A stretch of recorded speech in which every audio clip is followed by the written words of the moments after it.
They fired me at 8:15 on a Monday morning. Printed letter, 2 witnesses, security guard posted outside the glass conference room like I might steal the coffee maker on my way out. 15 years with the company, and they couldn't even look me in the eye when they handed me the paperwork. My name's Richard Anderson, though most folks call me Rick. I'm 54, been running operations at Carson Maritime Manufacturing since I was 33. Before that, 6 years in the Navy under Admiral Bill Carson himself. Different world back then, different rules about loyalty and earning your keep.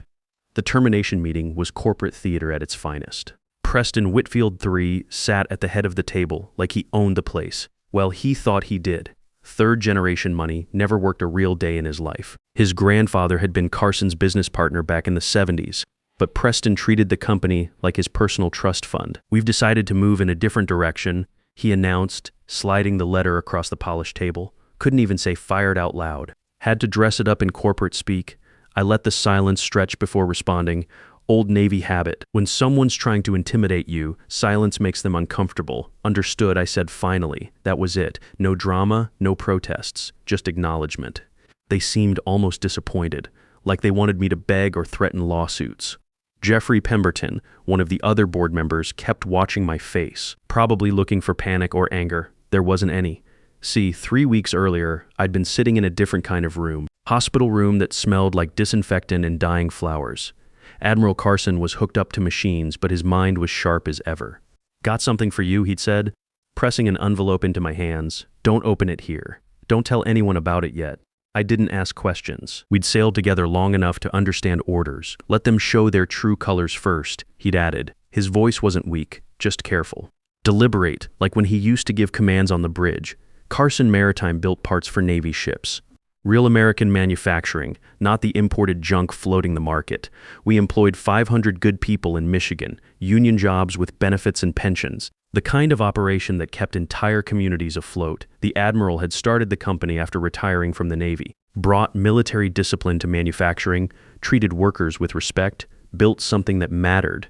When I mustered out, he offered me a job, started me in quality control, moved me up through operations, taught me everything about running a business the right way. Now he was gone and vultures were circling. The funeral had been corporate theater too.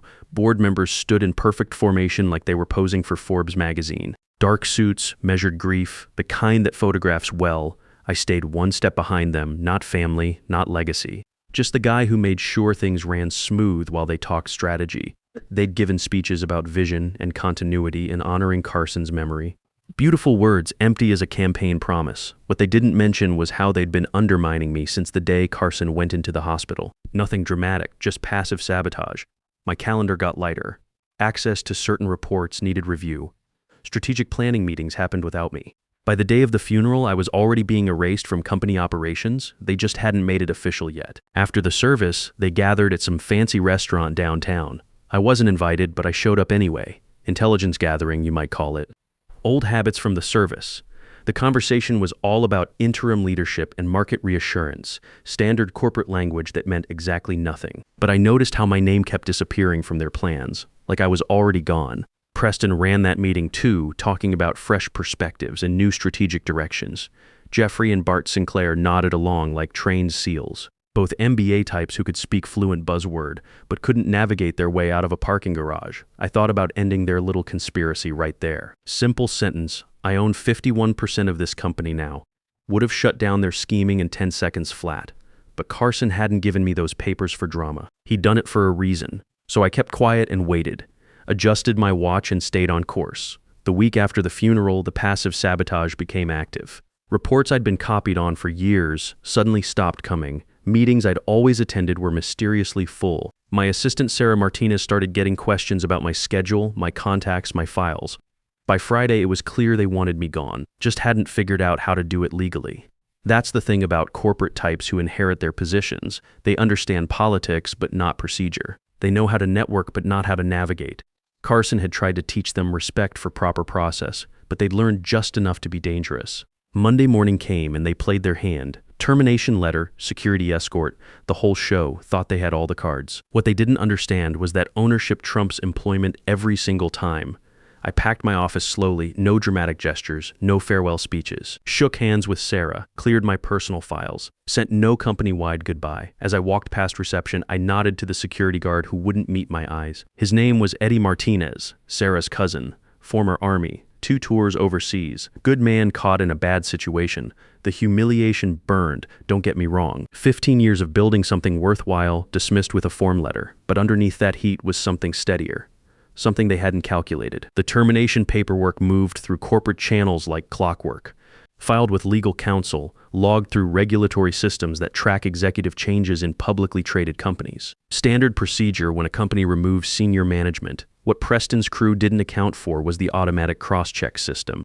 When someone with significant shareholding gets terminated without proper authorization, red flags go up faster than storm warnings on Lake Michigan. They'd been so focused on getting me off the bridge, they forgot to check who actually owned the ship. That envelope Carson gave me in the hospital contained more than I'd expected. Transfer documents properly notarized and dated. Legal papers that made me majority shareholder of Carson Maritime Manufacturing, 51% controlling interest. Not symbolic, not advisory, command authority. He'd been planning this for months, maybe years. Carson always thought 3 moves ahead, whether we were navigating shipping lanes or corporate politics.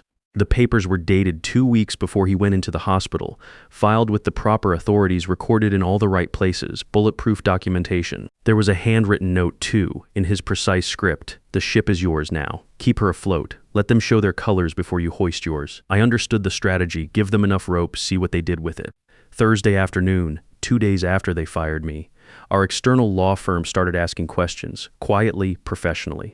Howard Phillips, our outside counsel, began requesting updated ownership documentation. Routine compliance review, he called it. Carson Maritime was publicly traded, which meant certain rules applied. When a major shareholder gets removed from executive position, the SEC requires verification that proper procedures were followed. Shareholder rights, fiduciary responsibilities, all that legal machinery that keeps corporate pirates from looting the company store. By Friday evening, Howard understood what the board didn't. Over the weekend, Preston drafted a press release about strategic leadership restructuring and fresh management perspectives. It never got published. Meanwhile, I was home in my workshop rebuilding a 1967 Mustang engine, keeping my hands busy while my mind stayed calm. Sarah called twice to check on me. Good woman, been my assistant for 8 years. Worried about her job, worried about the company, worried about what would happen to all the good people who worked there. They're asking questions about your files, she told me Saturday morning. Jeffrey Pemberton wants access to your project reports, your vendor contacts, everything. Let them look, I said. Nothing there they shouldn't see. What I didn't tell her was that the important stuff wasn't in any files they could access. Carson had taught me to keep strategic information close to the vest, key supplier relationships, critical project timelines, emergency procedures, all stored where it mattered most, in the heads of people who'd been with the company long enough to understand how things really worked. Sunday, I drove out to the plant. Not officially, just wanted to see the place on a quiet day.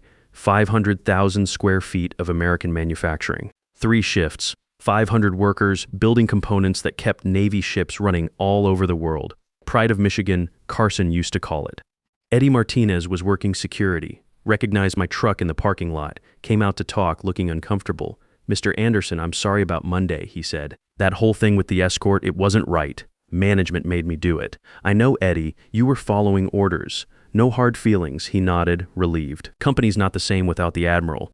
These new guys don't understand what we're building here. That was the thing Preston and his MBA buddies never grasped. Carson Maritime wasn't just about profit margins and quarterly reports. It was about purpose, building something that mattered.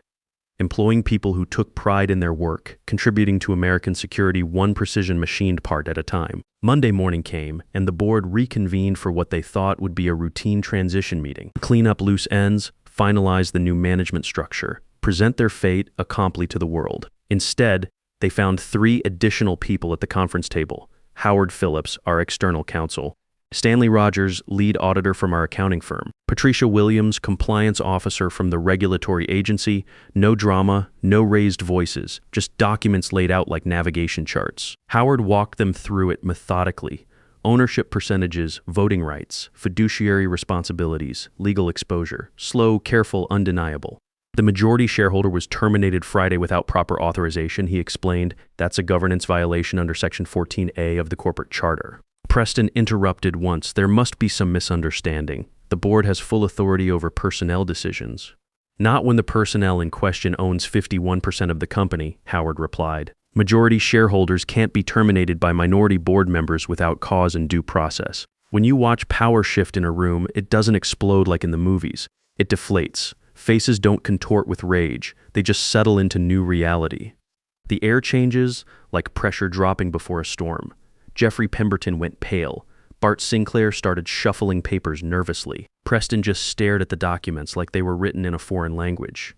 By 9:47, it was formally acknowledged that the termination was procedurally invalid. The board had exceeded its authority under Delaware corporate law and company bylaws, multiple violations, each carrying potential legal consequences. At 10:03, my phone rang. Preston's voice had changed completely. Not apologetic exactly, just recalibrated. "We need you to come in," he said. "I'll be there at 10:30, I replied.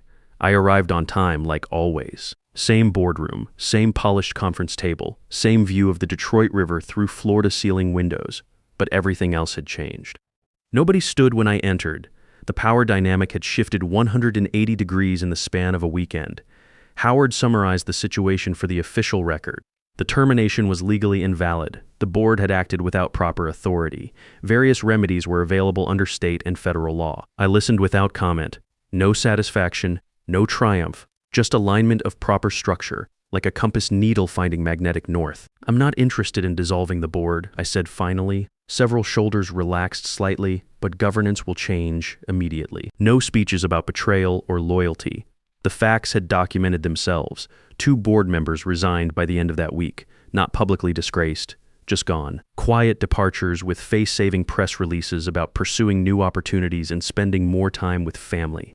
Jeffrey Pemberton was the first to go. Tuesday morning, he submitted a 1-sentence resignation letter. No explanation, no transition plan, just cleared out his office and disappeared. Word around the company was that his wife had given him an ultimatum after learning about the attempted coup. Smart woman. Bart Sinclair lasted until Thursday. Kept trying to negotiate some kind of severance package, as if he deserved compensation for attempting to steal the company. I declined his request for a private meeting. Some conversations aren't worth having. Preston requested a face-to-face that Friday afternoon. I agreed to see him, partly out of curiosity. He showed up looking like he hadn't slept since Monday's revelation. "I want you to know this wasn't personal," he said, settling into the chair across from my desk. "Everything's personal when it involves people's livelihoods," I replied. He shifted uncomfortably. "We thought we were acting in the company's best interests. With Carson gone, we needed strong leadership. You had strong leadership. You just didn't recognize it." That ended our conversation. Preston stayed on the board but kept his mouth shut during strategic discussions from that point forward. Sometimes the best lesson is the one that costs you something. The real work began the following week. Carson Maritime needed steady navigation, not corporate politics. Our major Navy contract was up for renewal in 6 months. 3 competitors were bidding against us, including 2 overseas suppliers promising lower costs through cheaper labor. I called an all-hands meeting for the following Monday. All 500 employees gathered in the main assembly area. Most had heard rumors about the boardroom drama, but rumors and facts are different things. Admiral Carson left me in command of this ship, I told them. Simple, direct. Nothing else changes. We build the best components in the world. We take care of each other, and we keep American manufacturing strong. The response was immediate. Applause that started slow and built like an engine warming up. These were people who understood what we were fighting for. Good jobs, American production, something worth protecting. Tom Fletcher, our shop steward, came up afterward. 30-year veteran, started the same week Carson opened the plant. "We were worried those suits would shut us down or sell us off to some foreign outfit," he said. "Good to know the Admiral picked the right man for the job. That's when I knew we'd weathered the storm." The next 3 months were about rebuilding trust and refocusing on what mattered. I instituted weekly production meetings where floor supervisors could raise concerns directly. No corporate hierarchy, no filtering through management layers. If someone had an idea for improving efficiency or quality, we listened. Results spoke louder than politics. Production efficiency increased 12% in the first quarter. Quality defect rates dropped to their lowest levels in company history. Customer satisfaction scores reached all-time highs. Most importantly, we started hiring again. 50 new positions, all American workers, all good-paying jobs with full benefits. Priority went to veterans transitioning from military service. Carson had always believed in giving former service members a chance to apply their skills in civilian manufacturing. Eddie Martinez was one of the first promotions, moved him from security to facilities management, overseeing plant maintenance and safety protocols. His military background translated perfectly to industrial operations. Attention to detail, respect for procedures, leadership ability that came from real experience. Never thought I'd get a shot like this, he told me during his first week in the new position. Most places they see former military and think we can't adapt to civilian work. Their loss, I replied. Carson always said the best employees are people who understand mission and commitment. Sarah Martinez, Eddie's cousin, became my operations coordinator, promoted her from assistant to a role with real authority over production scheduling and vendor relations. She'd earned it through 8 years of handling everything I threw at her with grace and competence. The Navy contract renewal came up in September. Big meeting at the Pentagon, all the major suppliers presenting their bids. Preston wanted to attend, probably figured it would look good for his resume. I went alone. Admiral Rebecca Hayes chaired the selection committee. Tough, professional, reminded me of Carson in her attention to detail and no-nonsense approach. She'd done her homework on all the bidders. Carson Maritime has the highest quality ratings, she noted, reviewing our submission, but also the highest costs. Help me understand the value proposition. When a sailor's life depends on equipment working properly 1,000 miles from shore, cost becomes secondary to reliability, I said. Every component we build is manufactured to mil-spec standards by American workers who understand what's at stake. The overseas bidders talked about cost savings and efficiency gains. PowerPoint presentations full of charts and projections. Looked impressive on paper. But when Admiral Hayes asked about quality control procedures and manufacturing oversight, their answers got vague. Hard to maintain American military standards when production happens in facilities you visit twice a year. We got the contract renewal, 5-year deal, expandable options, commitment for $200 million in Navy components. Largest contract in company history. The celebration party happened on the factory floor, not in some corporate conference room. Pizza and beer after the second shift ended. Everyone invited.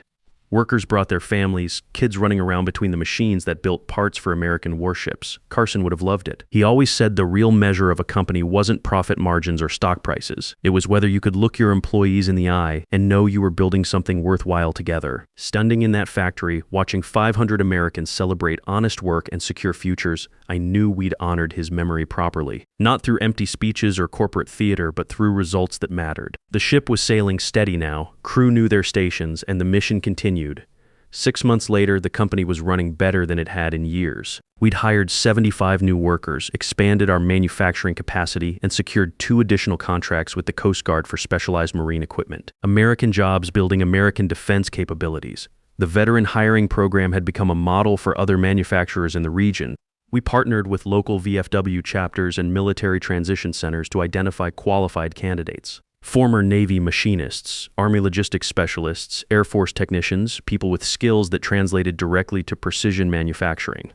Marcus Williams joined us in October, former Marine Sergeant, 12 years of service including 3 combat deployments. Started on the shop floor operating CNC machines, moved up to quality control supervisor within 4 months. Natural leader, understood the importance of getting things right the first time.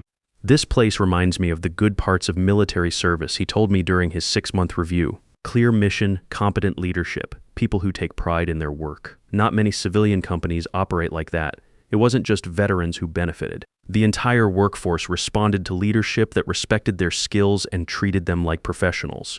Turnover dropped to almost 0. Productivity increased 18% year over year. Customer satisfaction scores reached levels Carson would have been proud of. Preston Whitfield gradually faded into the background. Still technically on the board, still drew his director's fees, but stopped pretending he understood manufacturing or strategy. His contributions to meetings became limited to asking about quarterly dividends and nodding when actual business got discussed. Sometimes I wondered if he'd learned anything from the experience. Probably not. People like Preston rarely do. They're insulated from consequences by family money and social connections. But he'd learned to stay out of the way, which was progress of a sort.